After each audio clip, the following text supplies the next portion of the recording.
Hi viewers, Manmohan Singh గారు మాజీ ప్రధానిగా భారతదేశ ప్రజలకి ఎప్పటికీ కూడా గుర్తుండే విధంగా మన్మోహన్ సింగ్ గారి పేరు అనేది అంతలా ప్రాచుర్యం పొందింది. అసలు ఈ మన్మోహన్ సింగ్ గారు ఎవరు? మన్మోహన్ సింగ్ గారు చూడడానికి చాలా అమాయకంగా కనిపిస్తారు. నిజంగా ఈయన ప్రధానమంత్రి స్థాయికి ఎదగడానికి కారణాలేంటి? మన్మోహన్ సింగ్ గారిని ఆర్థికవేత్తగా పిలుస్తారు. మన్మోహన్ సింగ్ గారిని ఆర్థికవేత్తగా పిలవడానికి కారణాలేంటో ఈ వీడియోలో మనం పూర్తిగా తెలుసుకుందాం. హాయ్ వివర్స్, మన ఛానల్ని కొత్తగా స్టార్ట్ చేయడం జరిగింది.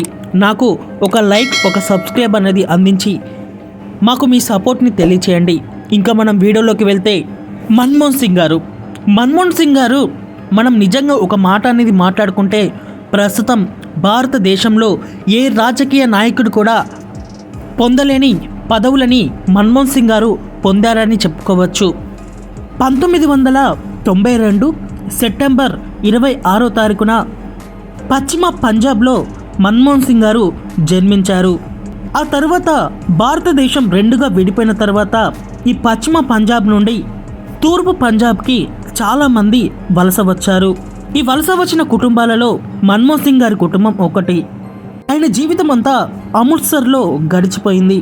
1947లో హిందూ కాలేజ్లో తన విద్యాభ్యాసంలో ఇంటర్మీడియట్ని పూర్తి చేసుకున్నారు. 1952వ సంవత్సరంలో మన్మోహన్ సింగ్ గారు డిగ్రీని పూర్తి చేసుకున్నారు. 1954వ సంవత్సరంలో పోస్ట్ గ్రాడ్యుయేట్ని పొందడం జరిగింది. 1957వ సంవత్సరంలో యూకేలో ఎకనామికల్ మాస్టర్స్ని కంప్లీట్ చేసి 1957వ సంవత్సరంలో ఇక్కడ పంజాబ్ యూనివర్సిటీలో ఒక లెక్చరర్గా పనిచేశారు. 1959 వరకు తను లెక్చరర్గా ఎంతోమంది విద్యార్థులకి విద్యా అభ్యాసాన్ని అందించారు. ఆ తర్వాత 1961వ సంవత్సరంలో పిహెచ్డి కంప్లీట్ చేసి డాక్టరేట్ని మన్మోహన్ సింగ్ గారు పొందారు. 1963వ సంవత్సరంలో తిరిగి పంజాబ్ యూనివర్సిటీలో ప్రొఫెసర్గా 2 సంవత్సరాలు సేవలు అనేది అందించి 1964వ సంవత్సరంలో ఎకనామికల్ ఎక్స్పోర్ట్ అనే ఒక పుస్తకాన్ని ఆవిష్కరించి ప్రపంచ దేశాల ప్రముఖుల చేత ఎన్నో అభినందనల్ని పొందారు. ఆ తర్వాత 1965 నుండి 1969 వరకు ఐక్యరాజ్య సమితిలో ఒక ముఖ్య పాత్రని మన్మోహన్ సింగ్ గారు పోషించారు. మన్మోహన్ సింగ్ గారికి భారతీయ ఆర్థిక వ్యవస్థ మీద కీలకమైన పట్టు అనేది ఉంటుంది. విదేశాల్లో చదువుకున్నా కూడా భారతీయ ఆర్థిక వ్యవస్థని చాలా బాగా గమనిస్తూ వచ్చేవారు. 1971వ సంవత్సరంలో కేంద్ర వాణిజ్య సంస్థలో ఫైనాన్స్ అడ్వైజర్గా ఉద్యోగాన్ని పొందారు. మన్మోహన్ సింగ్ గారి పని విధానాన్ని చూసిన అప్పటి ప్రభుత్వం 1972వ సంవత్సరంలో సెంట్రల్ ఫైనాన్స్ డిపార్ట్మెంట్లో పోస్టింగ్ అనేది ఇవ్వడం జరిగింది. ఇంకా ఫైనాన్స్ డిపార్ట్మెంట్లో మన్మోహన్ సింగ్ గారు తీసుకువచ్చిన ఎన్నో రకాల మార్పులు, ఆయన తీసుకువచ్చిన సంస్కరణలు చూసిన అప్పటి ప్రభుత్వం 1985వ సంవత్సరంలో ఆర్బీఐ గవర్నర్గా నియమించడం జరిగింది మన్మోహన్ సింగ్ గారిని. ఆ తర్వాత 1987లో ప్లానింగ్ కమిషనర్గా పనిచేశారు. 1990 సంవత్సరంలో సెంట్రల్ ఫైనాన్స్ డిపార్ట్మెంట్లో పనిచేయడం జరిగింది. ఇంకా 1991లో అప్పుడు ఎలక్షన్స్ అనేవి భారతదేశ స్థితిగతుల్ని మార్చాయి. హంగ్ అనేది వచ్చి ఏ ప్రధానమంత్రి కూడా కరెక్ట్గా ఒక సంవత్సరం కూడా పని చేయకుండా ప్రధానమంత్రి పదవి అనేది 4-5 చేతులు అనేవి మారడం జరిగింది. ఈ మార్పులతో భారతీయ ఆర్థిక వ్యవస్థ అనేది కుప్పకూలిపోయింది. ఇంకా అదే సమయంలో 1990 సంవత్సరంలో అమెరికా గల్ఫ్ యుద్ధం అనేది వచ్చి భారతదేశ క్రూడ్ ఆయిల్ అనేది ఆకాశాన్ని అంటాయి. ఇంకా భారతదేశం దివాలా స్థితికి చేరుకుంది. ఇంకా అదే సమయంలో 1991 సంవత్సరంలో రాజీవ్ గాంధీ హత్య అనేది జరిగింది. ఇది భారతదేశంలో ఒక సంచలనాన్ని సృష్టించాయి. ఈ హత్య తర్వాత భారతదేశ ఆర్థిక వ్యవస్థ అనేది తారాస్థాయికి చేరుకుంది. దేశంలో నిత్యావసర సరుకులు అనేవి ఆకాశాన్ని అంటుకున్నాయి. ఇంకా అదే సమయంలో 1991 సంవత్సరంలో పివి నరసింహన్ గారు ఇక్కడ భారతదేశ ప్రధానిగా ఎన్నికవ్వడం జరిగింది. ఇంకా దేశ ఆర్థిక వ్యవస్థను చూస్తే ప్రతి ఒక్కరి గుండెల్లో కూడా రైళ్లు పరిగెత్తాయి. దేశాన్ని ఎలా కాపాడాలి అనే ఆలోచన ప్రతి ఒక్కరిని తీవ్రంగా కలిచివేసింది. ఇంకా అప్పుడే పివి నరసింహన్ గారు తన మేధస్సుకి పదును పెట్టి భారతదేశ ఆర్థిక వ్యవస్థ మీద కీలక పట్టు ఉన్న మన్మోహన్ సింగ్ గారిని అస్సాం నుండి రాజ్యసభకి ఎన్నిక చేసి భారత ఆర్థిక వ్యవస్థ మంత్రిగా బాధ్యతలనేవి ఇవ్వడం జరిగింది. మన్మోహన్ సింగ్ గారు ఆర్థిక మంత్రిగా ఉన్నప్పుడు దేశం యొక్క ఆర్థిక వ్యవస్థ అనేది ఎలా ఉందంటే, భారతదేశం దగ్గర కేవలం 2500 ఫారెన్ కరెన్సీ మాత్రమే ఉంది. ఈ ఫారెన్ కరెన్సీతో భారతదేశాన్ని కేవలం 2 వారాలు మాత్రమే నడపగలదు. అలాంటి భారతదేశంలో 1991 సంవత్సరంలో దేశ ఆర్థిక మంత్రిగా ఎన్నికైన మన్మోహన్ సింగ్ గారు తీసుకువచ్చిన ఎన్నో సంస్కరణలు దేశాన్ని గాడిన పెట్టాయంటే మీరు నమ్ముతారా?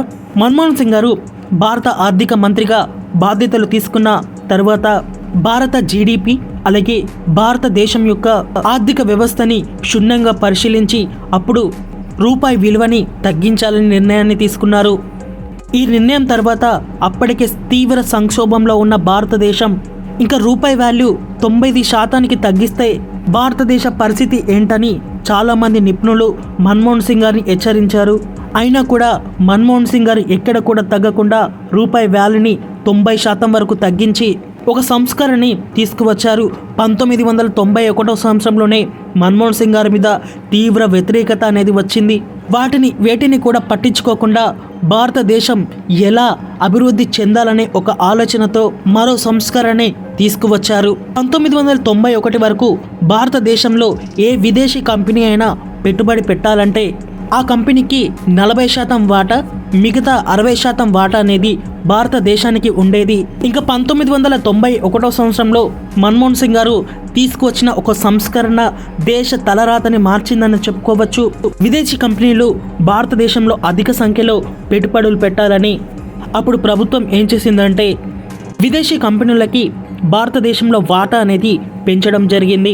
40% ఉన్న వాటాని 50%కి పెంచుతూ అప్పుడు మన్మోహన్ సింగ్ గారు నిర్ణయాన్ని తీసుకున్నారు. ఈ నిర్ణయం వల్ల పలు దేశాల నుండి కంపెనీస్ భారతదేశంలో పెట్టుబడులు పెట్టడానికి ముందుకు రావడం జరిగింది. ఇంకా భారతదేశ ఆర్థిక వ్యవస్థ అనేది గాడిలో పడలేదు. 1991 సంవత్సరంలోనే భారతదేశంలో ఉండే ఎన్నో ఆస్తులని బ్యాంక్ ఆఫ్ ఇంగ్లాండ్లో తాకట్టు పెట్టి $4 బిలియన్ల ఇక్కడ అప్పుగా తీసుకోవడం జరిగింది. ఇంకా ఇన్ని సంస్కరణలు చేసిన తర్వాత ఆర్థిక వ్యవస్థ గాడిన పడకుండా ఉంటుందా? 1991 వరకు భారతదేశ జీడిపి అనేది మైనస్గా ఉంటే 1993 సంవత్సరంలో +4.43గా పెరగడం జరిగింది. ఇంకా అప్పుడు ఎలక్షన్స్ వచ్చి 1996లో సంకీర్ణ ప్రభుత్వం అనేది ఏర్పడింది.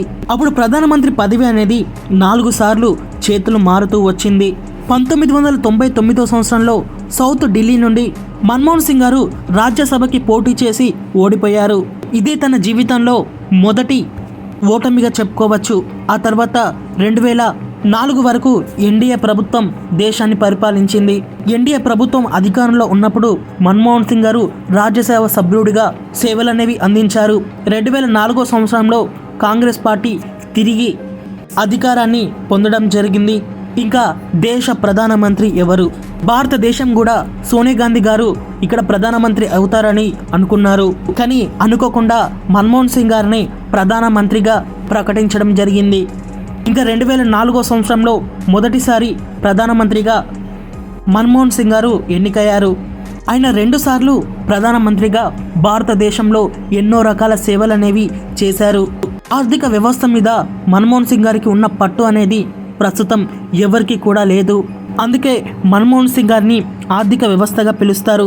ప్రధానమంత్రిగా భారతదేశాన్ని కూడా తనదైన రీతిలో నడపడం జరిగింది.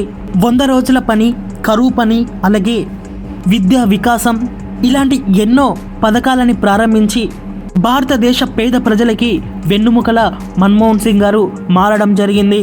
ఇంకా తెలంగాణ విషయానికి వస్తే తెలంగాణ రాష్ట్రం ఏర్పడడంలో మన్మోహన్ సింగ్ గారు కీలక పాత్ర పోషించారు. ఇది ఏమైనా మన్మోహన్ సింగ్ గారు భారతదేశానికి చేసిన సేవలనేవి ఎప్పటికీ కూడా మర్చిపోలేనివి. మన్మోహన్ సింగ్ గారు లేకపోతే భారతదేశ ఆర్థిక వ్యవస్థ అనేది తారాస్థాయికి చేరుకునేదేమో. ఇప్పుడు ఉండే భారతదేశం కంటే ఇంకా వెనుకబడి ఉండవచ్చేమో. ఓకే వ్యూవర్స్, మీరు ఇక్కడి వరకు ఈ వీడియో చూసారంటే మీకు వీడియో ఎంతో కొంత ఇన్ఫర్మేటివ్గా ఉండవచ్చు. ఛానల్ని ఒక్క సబ్స్క్రైబ్ చేసి లైక్ చేసి నాకు మీ సపోర్ట్ని అందించండి. Thank you for watching.